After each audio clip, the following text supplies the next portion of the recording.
What if all the things about fundraising that you hated went away and you could generate more funds faster with less work, and you and your fundraising teams didn't have to guilt people into paying ridiculously inflated prices for stuff they usually don't want or even need?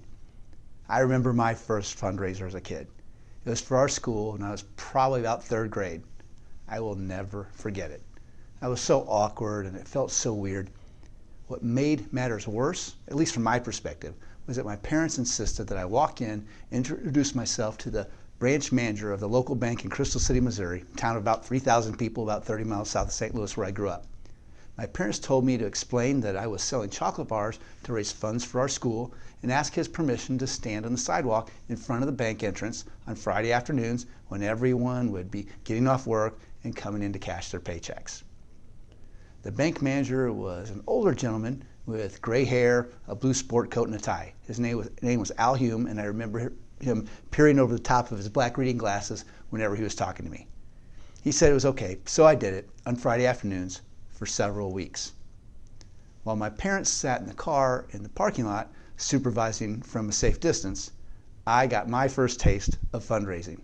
I knew it was for a good cause, so I did it, but what didn't feel good was asking people to buy a candy bar for $1, even though I think around 50 cents of each sale went to my school. I knew that these nice people could get a regular chocolate bar at any local store for about 25 to 50 cents, literally a fourth to one half of what I was asking to pay, and even at that age, it didn't seem right and it didn't feel good.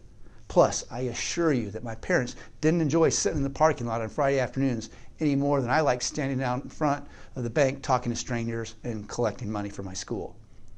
Well, that was over 40 years ago. And people trying to raise funds for good causes are still having to offer things that people really don't want or need. On top of that, many of the things offered today through fundraisers are still overpriced. Everybody knows it, and it still doesn't feel good. Good people promoting good causes don't like guilting people into giving any more than the people giving it like being guilted into it.